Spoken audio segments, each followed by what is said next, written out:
가기사는 증시 각도기. 안녕하세요. 증시 각도기 TV 시청자 여러분, 투자자 여러분, 도기말 여러분, 청취자 여러분 모두 반갑습니다. 자, 7월 18일 월요일 아침이 환하게 밝았습니다. 자, 지난주 미국은 굉장히 많이 흔들렸다가 장 막판에, 주간 막판에 상당폭 회복을 시키면서, 그럼에도 주간으로는 소폭 떨어지면서 장을 마감했는데요. 왜냐하면 미국 연준이 75bp 인상이 아니라 100bp 인상을 하지 않겠느냐. 왜냐하면 인플레이션율이 8.7도 높다고 생각했는데 9.1이 나오면서 화들짝 놀라면서 약간 패닉에 빠졌던 한 주간이 지난 한 주간이었나 싶습니다. 자, 그럼에도 불구하고 주말께에 연준 인사들, 특별히 제임스 블러드가 굳이 여기서 100bp 올리는 게 실익이 없다라는 톤으로 이야기했습니다. 예, 그러면서 시장이 확실하게 안정이 되었고, 날라리 수치인 페드 와치는 100bp 인상을 뭐 한 90% 가까이 80%가 넘게 반영을 하다가 이제는 거꾸로 다시 한번 75bp가 60% 이상 반영을 하고 있는, 하루아침에 그냥 확 뒤집히는 그런 흐름들을 보여주는 모습이었습니다. 시장 전체 분위기를 한번 주말에는 이제 말로만 했으니까 모양으로 한번 보면 좋을 것 같습니다. finbiz.com에서 제공하는 그림을 보도록 하죠. 자, 보시면 아시겠습니다만 가장 브라이트가 세게 난 데가 세 개 지역이에요. 제일 왼쪽 밑에 있는 은행주들이 상당히 큰 폭으로 올랐습니다. 그리고 마이크로소프트 오른쪽에 있는 반도체 주식들이 아주 푸르게 빛을 띠고 있죠. 이쪽이 또 굉장히 많이 올랐고요. 또 중앙 아래에 있는 헬스케어 쪽이 또 굉장히 많이 오르는 그런 양상을 보여주었습니다. 은행주들은 실적이 전년 대비로 막 20%대로 막 다 떨어졌어요. 그런데 왜 이렇게 많이 올랐냐면은, 왜 많이 이렇게 올랐냐면, 예상보다는 실적이 좋았던 거죠. 그래서 시티그룹이 두 자릿수의 굉장히 높은 수준의 상승세를 보여준 거죠. 그리고 반도체는 TSMC의 실적 발표가 제일 컸다고 봅니다. TSMC가 생각보다 굉장히 큰 폭의 실적 향상을 이야기했고, 가이던스조차도 굉장히 좋게 얘기했어요. 자, 그런데 정말 억울한 건 말이죠.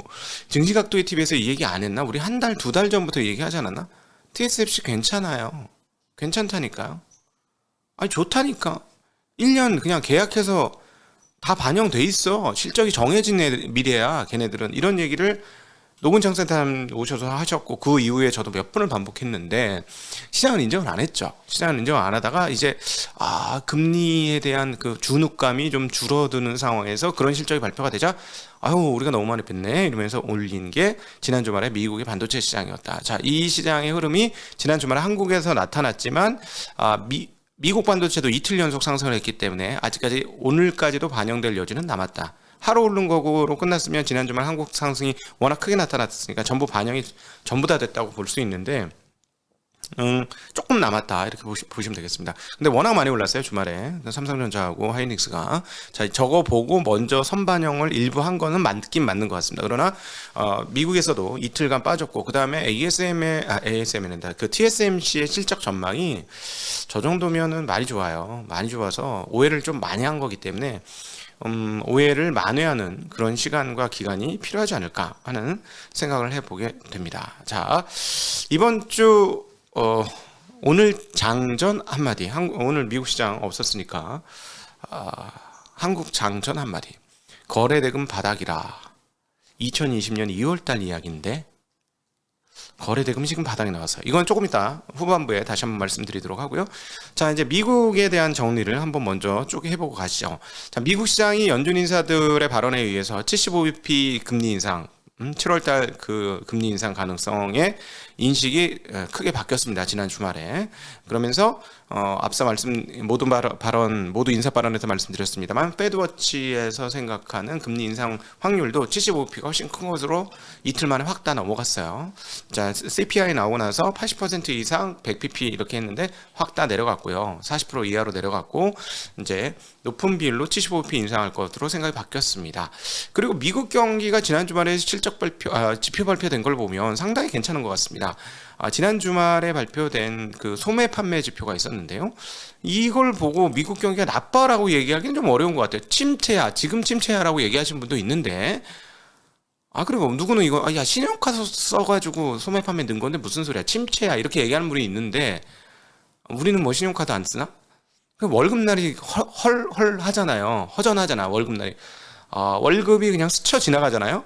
눈에 잠깐 보였다 없어지잖아요. 왜? 신용카드 회사 다 갖고 하니까. 우린 안 그런가? 우리는 뭐 옛날부터 그랬는데, 그럼에도 불구하고, 자, 소매 판매가 늘었다는 걸 인정해야 되는 부분인 것 같습니다. 전월보다 1.0% 늘어난 6,806억 달러를 찍었는데요.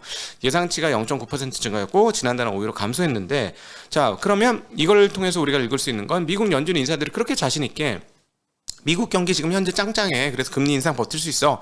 이럴 때 세게 올려야 돼. 라고 했던 것과, 그리고 짱짱한데 어디서부터 짱짱하냐면 고용에서부터 엄청 짱짱해. 그래서 고용이 좀 꺾일 때까지, 실업률이 지금 3.6%인데 아니야, 4.0에서 4.5%까지 우리 밀어붙여도 돼. 라고 얘기를 했죠. 왜냐하면 4점대 초반이면 과거 실업률 대비 나쁜 건 아니니까. 그쵸? 지금 3.6은 너무 좋은 거고, 파라다이스고. 그러니까 우리는 금리를 계속해서 그때까지 올릴 거야 라고 우리한테 어떤 하나의 시그널이라고 하긴 좀 좋고, 하나의 이정표? 그것도 이상한데, 하여튼 뭐를 줬죠. 표식을 줬어. 우리한테 하나의 표식을 준 상황이다. 그러면 연준이 계속 이렇게 금리 인상을 할 것이다 라고 했는데, 자, 사실은 지난 주말에 아무 일 없이 지나갔고 오히려 시장이 크게 반등을 하게 만들었던 블러드의 말에서 약간 경계할 수 있는 이야기가 나왔습니다. 왜냐하면 블러드, 지난 주말에도 말씀드렸습니다만, 그 블러드가 한 얘기는 이번에 100bp 올릴 필요가 없어 라고 얘기는 했어요. 그쵸? 그거는 그렇게 얘기는 했는데, 웬걸? 연말 기준으로는 그게 아니고 좀 더 올라야 될 것 같아. 그래서 지금 당장 100bp보다는 그냥 75bp가 낫고, 그건 뭐 별 차이 없으니까 대신에 나중에 높게 올려야 돼 라고 얘기를 했죠. 그래서 연말 기준금리를 어떻게 제시했습니까? 4.0%를 제시했어요. 물론 지금 시장은 그렇게 생각하지 않습니다. 100bp CPI가 나오고 나서 연말 그 기대 인플레이션, 그러니까 연말 기준금리에 대한 예상치가 어떻게 있었냐면, 초반 CPI 나오고 나서는 그냥 3.5였어요. 근데 분위기가 점점 이상해지잖아. 후달달 하잖아. 그러니까 이게 3.75까지 올라갔었거든요. 연말 기준금리 예상치가 3.75까지 올라갔다가 지금 다시 3.5로 내려가 있어요. 근데 이 블러드 총재께서 아니 4.0 이렇게 얘기했는데, 자, 블러드가 어떤 블러드입니까? 문제의 블러드 아닙니까? 3.5%? 우리 다 죽어라고 내가 진짜 그 썸네일을 잊을 수 없는데, 그 제목을 제가 졌는데 진짜 다 죽었잖아요.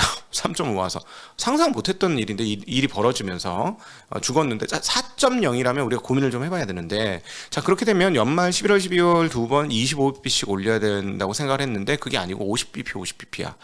이번에 75bp 올리고 나머지 세 번 다 50bp씩 올려야 4.0이 가는 거죠. 자, 그러면은 시장이 어떻게 생각할 거냐는 거예요. 4.0, 연말에 4.0이 상상이 된다면 어떻게 될까요? 상상을 하는 순간 시장은 쫄기 시작할 것이다. 그리고 한번 이 부분은 소화가 안 된 부분이기 때문에 소화를 시키는 과정들이 필요하다. 지금 예를 들자면 75bp, 50bp, 25. 자빅 배배, 요거는 시장이 제가 보기에는 상당 부분 소화를 시켰어요. 상당히 소화를 시켰는데, 자빅빅빅 이거는 소화가 안 됐다는 거죠.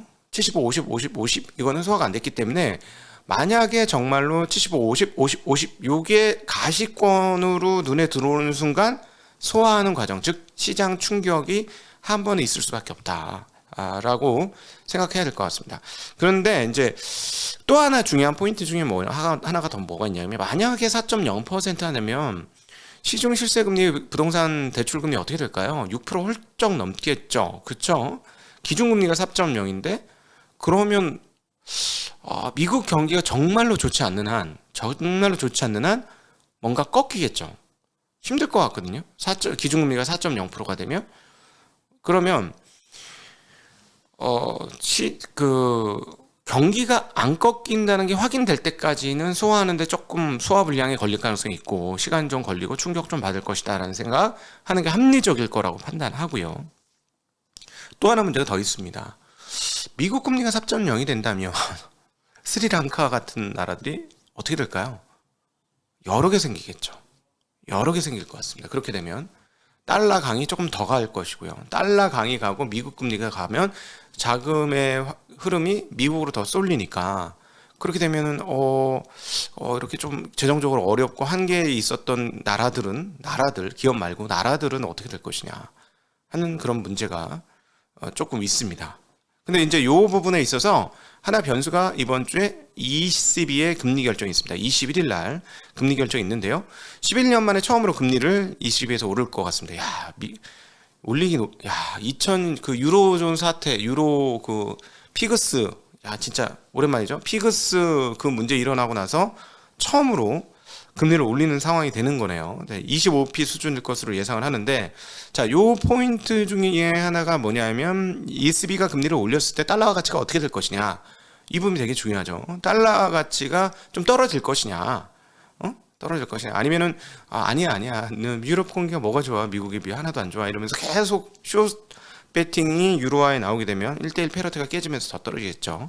근데 25p 금리를 인상했음에도 불구하고 그렇게 될 것이냐가 이번 주 전 세계 금융시장 입장에서는 상당히 중요한 포인트 아닌가 이렇게 보여집니다. 자, 이번 주 관심 가는 경제 지표는 주택 가격 지수, 주택 지표들이 나와요. 신규 주택 착공, 주택 가격 지수, 기존 주택 판매. 여기 나오는데 제 눈에는 신규 주택 착공이 가장 눈에 띄었습니다. 물론 다 중요한데 요게 이제 주택 시장 심리의 바로미터니까 착공이 떨어져야 되겠죠, 아마도.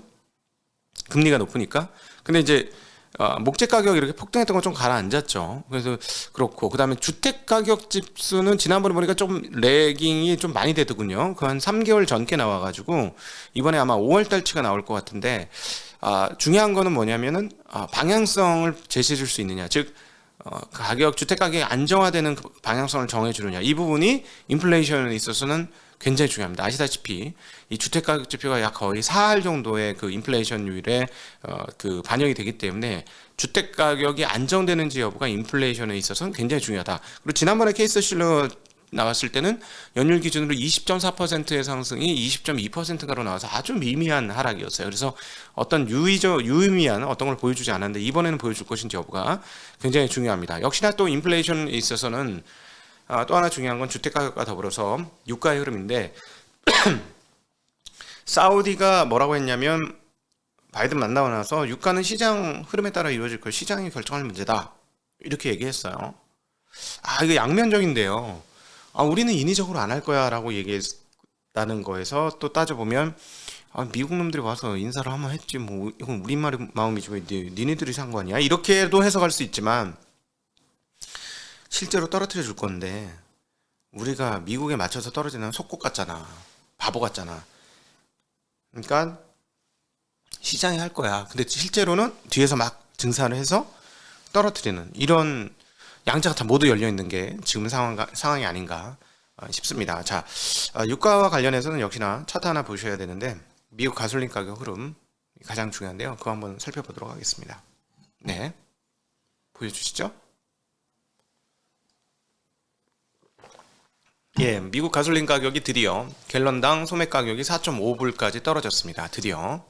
근데 매일같이 떨어져요. 그래서 그 가동률도 가솔린 시장 가동률도 상당히 높고 더 떨어지면 좋겠는데 연율 대비로 전년 대비 한번 차트도 한번 살펴보도록 하겠습니다. 전년 대비 차트. 네. 전년 대비 차트.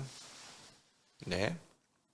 보시면 아직도 전년 대비로는 상당히 그 고공행진을 하고 있죠. 그렇죠? 그래서 진짜 삼꼭지를 그렸어요. 이중천 정도 아니고 삼중천정이라 떨어질 가능성은 상당히 높아 보여요. 기술적으로는 차트상으로 차트쟁이들 입장에서 보면 과연 그렇게 될지 봐야 되겠고 저게 이제 주택가격과 더불어서 미국 CPI가 상당히 중요하다는 말씀 다시 한번 할 수 있을 것 같고요. 자, 이번 주 일정 한번 살펴보죠.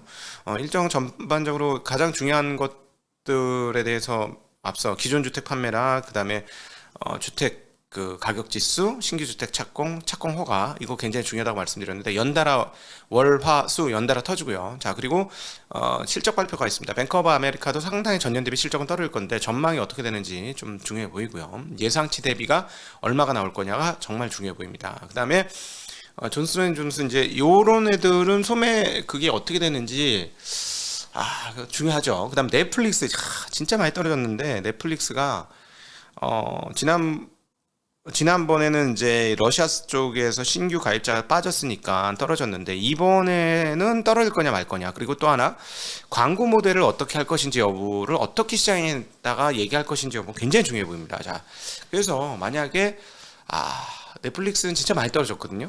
관심 가는 기업들 중에 하나예요. 그래서 저 어떻게 될지, 그리고 일종의 뭐 빅테크 실적 전망의 하나의 바로미터가 될 거니까, 그 다음날 테슬라는 제가 보기에는 이번 실적은 안 좋을 겁니다. 근데 인도 대수가 어떻게 될 것인지 여부, 그 다음에 신차 가격을 좀 떨어뜨릴 수도 있다는 얘기가 들리고 있어요. 그래서 과연 그거에 대해서 시장 반응이 어떻게 될 것인지 여부, 이런 것들이 굉장히 중요해 보입니다. 자, 이제 한국 시장으로 넘어와서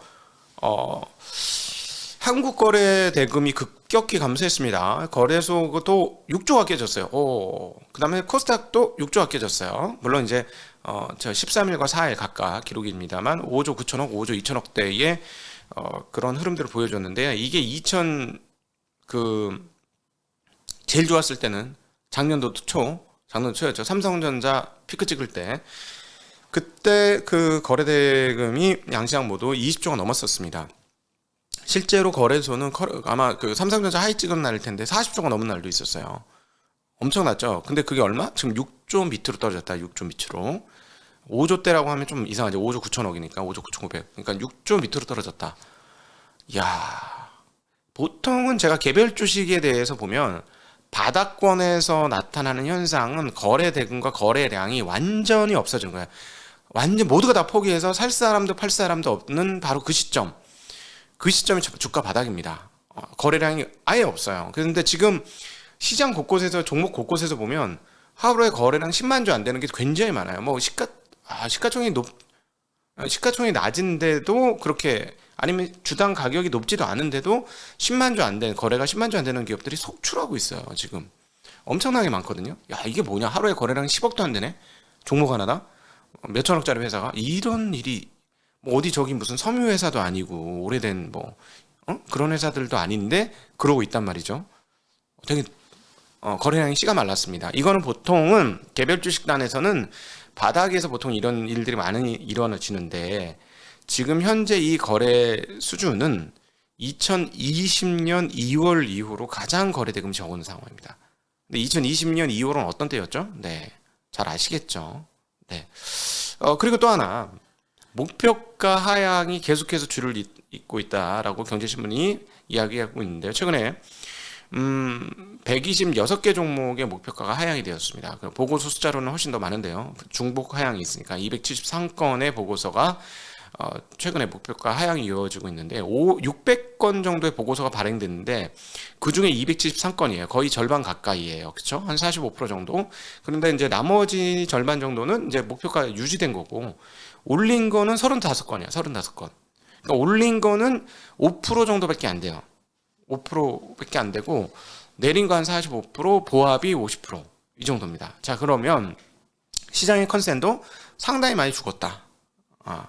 이거는 나쁜 소식은 아니다. 주식을 들고 있으시는 분들 입장에서는 이런 것들은 나쁜 뉴스는 아니다라는 말씀 드리고 싶고, 아주 나빴을 때 나타나는 현상이에요. 2020년 2월 아주 나빴을 때 나타나는 현상이다. 물론 야 3월이 저점이었어 뭐 이렇게 얘기하실 수도 있는데 어찌되었건 네, 아주 나빴을 때 나타나는 현상이라는 점 기억을 해두셔도 좋을 것 같고, 자, 오늘 관건은 지난 주말에 반도체 주식들이 크게 한국에서 올랐는데 미국의 금요일 날의 상승치를 어느 정도 녹인 것이냐, 덜 녹인 것이냐 여부, 그 다음에 TSMC의 실적 전망에 대해서 시장이 과연 앞으로 어떻게 받아들일 것이냐의 여부 상당히 중요합니다. 확실한 거는 AP 시장은 쪼그라들지 않고 특별히 TSMC의 고객사들은 쪼그라들지 않는다. 즉 애플의 실적은 쪼그라들지 않는, 생각보다 안 쪼그라들고 있다 라는 점은 기억하셔야 될 거. 안드로이드 진영은 조금 그렇진 않죠. 안드로이드 진영은 애플에 밀리고 있는 상황은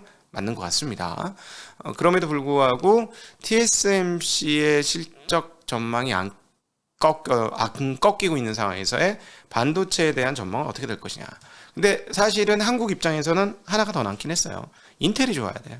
인텔은 그냥 그럴 것 같으니까. 인텔까지 좋아지면은 한국의 반도체는 어화둥둥 할 수 있습니다. 근데 그 마지막 퍼즐은 맞춰지진 않은 것은 맞다라는 말씀. 그럼에도 불구하고 주가는 많이 뺐다. 라는 것도 또 더불어 맞는다는 말씀 드리고 싶습니다. 자, 이제 여러분들과 함께하는 질의응답으로 넘어가겠습니다. 긴 시간 함께 해주셔서 진심으로 감사합니다. 안녕.